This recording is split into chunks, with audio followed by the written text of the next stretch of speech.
प्रणाम साथियों। मैं आपका साथी नीरज सिंह। साथियों, मैं बार बार ये कहता रहा हूँ और फिर से ये दोहराता हूँ कि भारतीय जनता पार्टी और कांग्रेस पार्टी में आपसी एक सहमति है, या तो तुम या तो मैं। और इसकी वानगी आपको दिल्ली विधानसभा के चुनाव में देखने को स्पष्ट रूप से मिली कि किस तरह से राहुल गांधी की सक्रियता के वजह से, उनके वोट काटने की वजह से भारतीय जनता पार्टी, जो दशकों से सत्ता से बाहर थी, पहले शीला दीक्षित के 3 टर्म और उसके बाद अरविंद केजरीवाल के भी 3 बार मुख्यमंत्री रहने के बाद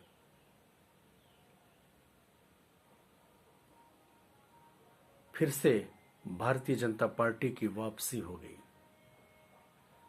अब जबकि बिहार में चुनाव आने वाले हैं, तो राहुल गांधी व कांग्रेस पार्टी फिर से सक्रिय है और फिर उन्हें हीरो बनाने के लिए, उन्हें वेटेज देने के लिए, उन्हें चर्चा में लाने के लिए, उनके सुर्खियों में बने रहने के लिए कल ईडी ने 11 वर्ष के बाद नेशनल हेराल्ड के मामले में चार्जशीट राहुल गांधी और सोनिया गांधी के खिलाफ कर दिया।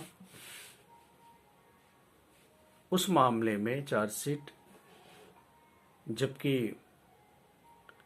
ईडी ने उस केस को बंद कर दिया था, उसे कुछ मिला नहीं, कुछ हेर फेर नहीं मिला, कुछ वित्तीय अनियमितता नहीं मिली, फिर उसमें ही फिर से ईडी ने चार्जशीट कल दाखिल किया। इससे होगा क्या? इससे एक तो राहुल गांधी को सुर्खियां मिलेगी, भारतीय जनता पार्टी कहेगी कि हम भ्रष्टाचार के खिलाफ कार्रवाई कर रहे हैं, जबकि कांग्रेस कहेगी कि हमें जानबूझ के परेशान किया जा रहा है, क्योंकि इस मामले में तो कुछ मिला नहीं था। ईडी को उसे बंद कर दी थी फाइल को, तो फिर से चार्जशीट दाखिल होने पे कांग्रेस को यह मौका मिलेगा कि उसे बार बार परेशान किया जा रहा है, जानबूझ के परेशान किया जा रहा है, जानबूझ के उनके नेताओं की छवि खराब करने की कोशिश की जा रही है और एक तरह से जनता में सहानुभूति बटोरने की कोशिश होगी। और दूसरा, एक अनावश्यक राष्ट्रीय अखबारों में एक सुर्खियां भी मिलेंगी। तो ये दोनों की सेटिंग है। ये जानते हुए भी एक बार कि राहुल गांधी के खिलाफ बहुत कमजोर केस है, वो जो मानहानि के बारे में, जिसके बारे में उन्होंने कहा था कि सारे मोदी ही क्यों पैसा लेके भागते हैं, और किस तरह से उनके जो सांसद थे और उनका जो आवास था उन्हें खाली करा दिया गया था, उनकी सदस्यता, ये जानते हुए भी कि वो मामला टिकेगा नहीं और उनकी सदस्यता को समाप्त कर दिया गया था। तो क्या वास्तव में राहुल गांधी को हरास करने के लिए ऐसा किया गया था? ये तो इतना कमजोर खिलाड़ी नहीं है शाह और मोदी और शाह कि उन्हें ये बात समझ में ना आ पाए कि ये मामला कोर्ट में टिकेगा नहीं आगे। फिर भी उन्होंने इतना जल्दी जल्दी किया ताकि राहुल गांधी को विक्टिम कार्ड खेलने का मौका मिले और राहुल गांधी एक तरह से राष्ट्रीय राजनीति की सुर्खियों में आ जाएं।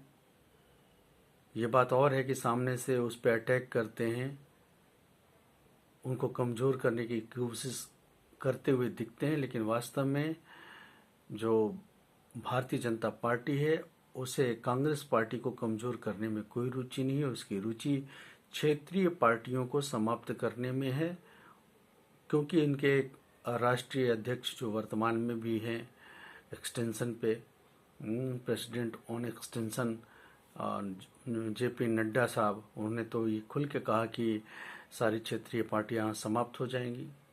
और सच में बार बार मैं दोहराता हूँ, क्षेत्रीय पार्टियां ही जन आकांक्षाओं की पूर्ति करने के लिए भरसक प्रयासरत होती हैं और वो करती हैं, क्योंकि उन पे दबाव होता है कि अगर वो जो जनता की इच्छाओं की पूर्ति नहीं करेंगे, मतलब जनता की सुख सुविधाओं का ख्याल नहीं रखेंगे, जनता के उन्मुख नहीं होंगे वो, तो फिर जनता उन्हें हरा देगी और वो कहीं के नहीं रहेंगे, क्योंकि उनका आधार तो क्षेत्र विशेष में ही होता है।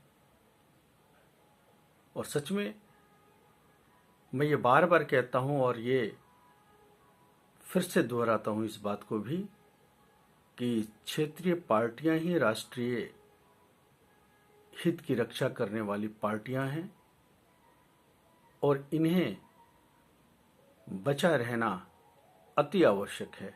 और यही बात इन दोनों तथाकथित राष्ट्रीय पार्टियों को करता है और इसलिए ये गेम खेलते हैं, या तो मैं रहूं या तो आप रहें, बीच में कोई तीसरा चौथा ना रहे।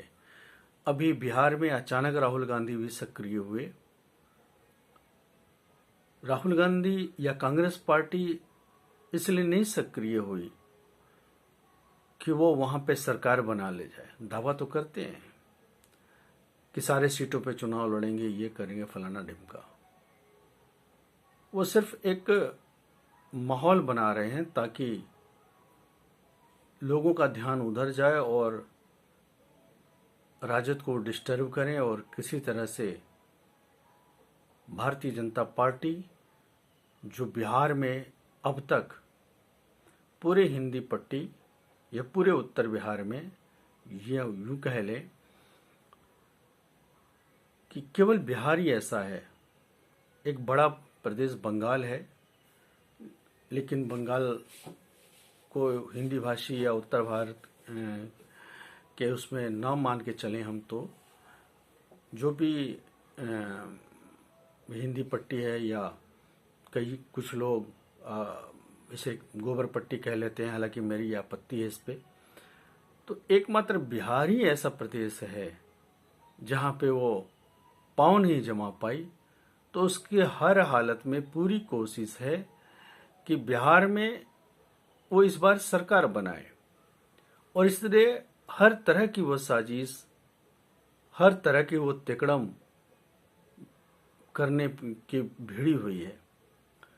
2014 से पहले ये बार बार हल्ला शोर मचाते थे कि रॉबर्ट वाड्रा, भाजपा के सत्ता में आने के बाद रॉबर्ट वाड्रा जेल में जाएंगे, उनकी तमाम गैर कानूनी व्यापार है, बिजनेस है, या गैर कानूनी ढंग से धांधली करके सरकारी जमीन पे कब्जा किया है और उसको खरीद बिक्री करते हैं। तमाम तरह के आरोप रॉबर्ट वाड्रा के तो हाथ धो के पीछे पड़े थे। लेकिन जैसे कि हर मामले में होता है, रॉबर्ट वाड्रा को आज तक कुछ नहीं हुआ। वो बाहर हैं और पहले से और मजबूत हुए हैं। कांग्रेस परिवार पहले से मजबूत हुई है। जब जनता ने उन्हें 30-33 के पेला के समेट दिया था, अब तो वो उसके 3 गुने 99 पे आके खड़े हो गए हैं। ये दोनों की मिली भगत है। अगर ये मिली भगत नहीं रहती तो राहुल गांधी भी खुद प्रधानमंत्री बनने की जिद पे ना होके वो पीछे हटते और किसी तीसरे व्यक्ति को प्रस्तावित करते कि आप आइए और प्रधानमंत्री बनिए और इसके लिए प्रयास करिए, क्योंकि बहुत ज़्यादा अंतर तो है नहीं। 292 और 272 20 सीटों का फासला, ये 20 सीटों को मैनेज तो कहीं से भी कर सकते थे चंद्रबाबू नायडू या नीतीश कुमार जी से बात करके, या उधर अजित पवार या सिंधे से बात करके। लेकिन राहुल गांधी की इसमें कोई रुचि नहीं है। राहुल गांधी की रुचि ये है कि किसी तरह से नरेंद्र मोदी की सरकार खींच के 5 साल तक चले और 5 साल से पहले न गिरे। अगर ऐसा ना होता तो वक्फ बिल के मामले में राहुल गांधी पहल करते और इस बिल को पास नहीं होने देते, वो अपनी सरकार लाते, लोगों को पहल करके गोलबंदी करके। लेकिन उन्होंने इस मामले में भी ऐसा नहीं किया और मुसलमानों के सच्चे हितैषी बनते हैं, क्योंकि कांग्रेस भारतीय जनता पार्टी तो ये तैयार बैठी हुई थी इस बात के लिए कि वक्फ बिल पे नीतीश कुमार और चंद्रबाबू नायडू विरोध कर दे और हमारी सरकार गिर जाए, हम शहीद हो जाए, हम चुनाव में चले जाएं। लेकिन उनके इस साजिश को नीतीश कुमार और चंद्रबाबू नायडू जैसे तेज तरार या राजनीति के सही मायने में मर्मज्ञ, वो ये इनकी बात को समझते थे, राजनीति को समझते थे और उन्होंने भारतीय जनता पार्टी को शहीद नहीं होने दिया। लेकिन गेंद तो कांग्रेस पार्टी के पाले में था। कांग्रेस पार्टी यदि चाहती तो वक्फ बिल पास नहीं होता, उनकी सरकार बन गई होती। भारतीय जनता वो जब चाहे, राहुल गांधी जब चाहे तो भारतीय जनता पार्टी की सरकार गिर सकती है और इंडिया गठबंधन की सरकार बन सकती है। लेकिन उनको त्याग करना पड़ेगा, उनका व्यक्तिगत आकांक्षा जो प्रधानमंत्री पद का है उस आकांक्षा को त्याग करना पड़ेगा। लेकिन वो ऐसा करेंगे नहीं, क्योंकि दोनों की मिली भगत है भारतीय जनता पार्टी और कांग्रेस की कि आप जब हटिएगा तो हम प्रधानमंत्री बनेंगे राहुल गांधी और हमारी सीट कुछ और बढ़ जाए।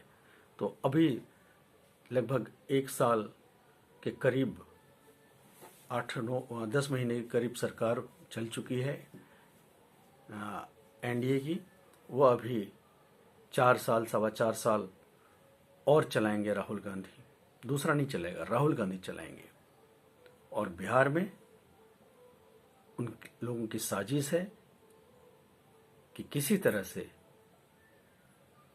जो भारतीय जनता पार्टी की सरकार नहीं बनी है बिहार में, किसी भी तरह से, उनका तो यही नारा है अभी नहीं तो कभी नहीं। तो तमाम तरह की अफवाह उड़ा के कि नीतीश कुमार बीमार हैं, ये हैं, वो हैं, किसी भी तरह से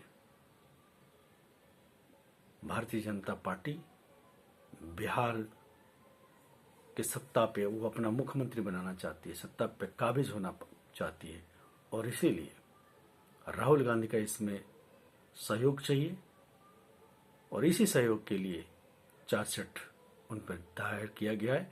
क्योंकि सबको पता है कि ईडी कुल 192 राजनेताओं पे चार्जशीट या कार्रवाई डाली है, उसमें सिर्फ और सिर्फ 2 लोग दोषी पाए गए हैं। और इस मामले में जबकि एक बार ईडी कह चुकी है कि किसी तरह का कोई घोटाला नहीं हुआ, हम सबको पता है इस केस का क्या हश्र होना है, फिर भी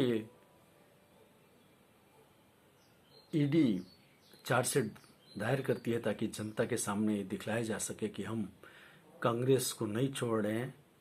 11 साल बाद भी 2 बार शासन कर जाने के बाद तीसरा बार लगभग 1 साल या 10 महीना शासन करने के बाद भी, 10 महीने नहीं, लगभग 11 महीने करीब हो जाएंगे, हम कांग्रेस पार्टी को नहीं छोड़ेंगे और कांग्रेस पार्टी को यह कहने का मौका मिलेगा कि नरेंद्र मोदी या भारतीय जनता पार्टी की सरकार हमारे ऊपर पीछे पड़ी हुई है, हमारी जनता की सहानुभूति उससे जुट जाए और बिहार में आसानी से भारतीय जनता पार्टी की सरकार बन जाए।